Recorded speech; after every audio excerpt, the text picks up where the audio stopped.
civilmedia.mk. Слободно, независно, отворено. Би рекол дека само човек што никогаш не направил волонтерска активност, што не поддржал хуманитарна активност, можеби само човек кој што не ги согледал дека нека организација обезбедиле вода, ми текнува на моментот кога волонтира во МЦМС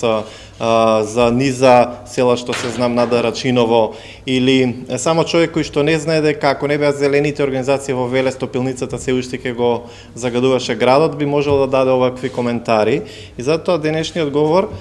како долгогодишен активист во невладиниот сектор, би го започнал со една изјава од Мишел Мартели, која што вели: кога влегов на Хаити, веднаш видов дека Хаити, островската држава, не беше управувана од властите после ураганот што ја снајде оваа држава во 2016 година, туку сето тоа беше управувано и водено, сите оние помош на населението за обезбедување на 1,5 милиони луѓе, храна и дом, беше водено од граѓански активисти и волонтерскиот сервис, што се вели на низа граѓански организации. Потоа ме потсеќа примерот на поделбата на Југославија, каде братството и единството кое што заврши со крв до коленици, пред се водено од безсуштинската војна на просторите на државата која што тогаш веќе ја немаше, војни кои беа водени од довчерашни партиски соборци кои што биле, а во 92 година веќе беа лидери на завојувани страни. И затоа би рекол дека додека партиите разединуваат, граѓанските организации обединуваат. Точно и тоа ми е насловот на оваа тема. Додека партиските лидери имаат безбројни состаноци, нели, за договор за поделба на територии, активистите од УНИЦЕФ, УНХЦР, например, Црвениот крст, МЦМС, Сорос, бројни христијански организации, странски и домашни, веќе беа на почетоците на она осамостување на Македонија со цивилното население и обезбедуваа храна, лекови, вода за илјадници бегалци. Потоа трет случај, Косовската криза, каде што близу 500.000 бегалци од Косово најдоа прибежиште во Македонија, додека политичките лидери и радикалните структури се гледаа преку нишан. Граѓаните, граѓанските организации обезбедуваат дом, храна, шатори, кебиња, намирници за сите, подоцна нели вода и се што е потребно за да се има еден цивилизиран нормален живот. И затоа би рекол дека граѓанското општество се однесува на групи кои не се интегрален, можеби, дел од политичката структура на една држава, но се поврзани со истите како дел од јавната сфера, кој е посветено на обезбедување на општо заедничко добро. И од аспект на формите на државната организација, граѓанското општество е тесно поврзано со демократијата, а со тоа и карактеристиките за демократското општество. Додека автократските, тоталитарните, недемократските политички системи и режими не го стимулираат, а многу пати и го потиснуваат секој начин на алтернативно размислување,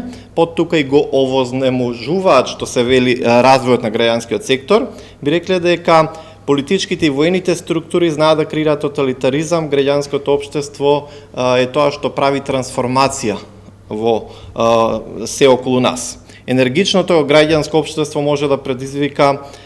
оние кои се на власт за оние кои што се на власт да документира корупција, да открива активности како убиства на политички непријатели некаде во демократиите. Значи, оваа функција најмногу ја извршуваат медиумите, на владините организации или опозицијските партии,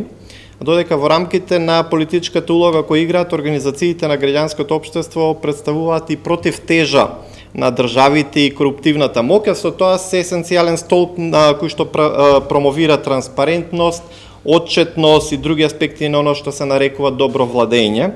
особено во општества во кои недоволно се води грижа за основните човекови права. Граѓанскиот сектор обезбедува канал преку кој може да се пласира волјата на граѓанинот под одредени прашања, или поедноставно граѓанското општество е представува моќта на граѓаните и ги зајакнува демократските капацитети во нашите општества. Па така би рекол, ако раните 90-ти години беа години кога граѓанското општество обезбедуваше хуманитарна помош, тоа многу брзо премина кон обезбедување на демократизирање на државата, поддржувајќи создавање независни медиуми и рушење на медиумскиот мрак кој дотогаш постоеше како последица на комунистички режим. Од 99 година улогата на граѓанското општество беше кон посветеност на помирување, мирно решавање на конфликти, изградба на мултиетничко и интеретничко општество. За во 2001 година, да кажеме, доста е. на сите обиди да се наруши мирот, а подоцна и да потврдиме дека навистина моќта е во народот и граѓанското општество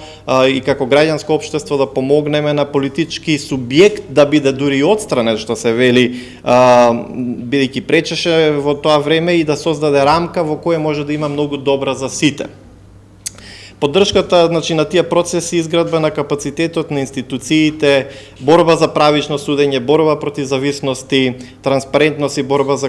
против корупција, човековите и малцинските права, можностите за младите, неформалната едукација, посматрање на избори, европските перспективи, поддршката на лицата со попреченост, грижата за животната средина и борбата против загадувачите,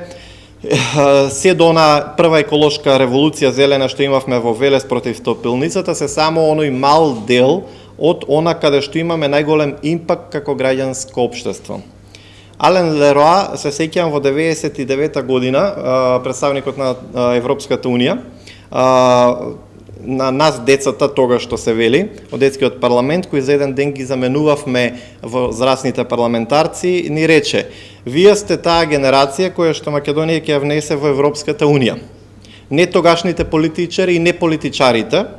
туку вие. Тогаш бевме деца, а сега сме нели пораснати, што се вели, но зборовите остана да бидат реалност. Јас верувам дека надпартискиот и граѓанскиот момент може да биде решение за нашето поделено и спартизирано општество.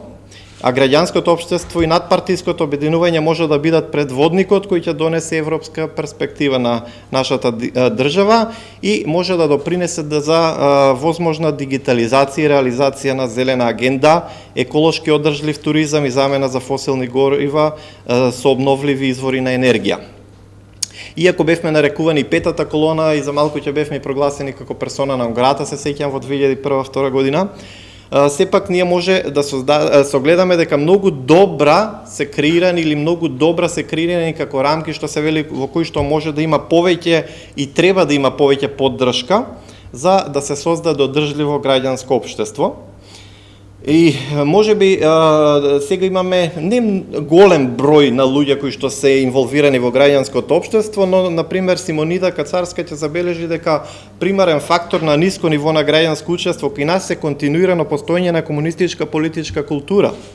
Како и во сите земји на транзиција, резултатот на падот на режимот во Македонија беше политички обезглавена маса на поранешни клиенти на државниот социјализам без иницијатива за самоорганизирање. Но согледуваме од друга страна дека постои сепак, можеби 20-30%, но постои една надеж. Расширеното беззаконие и социјалната нееднаквост што се вели резултира со егоистични општествени практики, несоодветни со механизмот за регулирање на општествени односи согласно и со принципите на владење на правото, рационалност и ефективноста.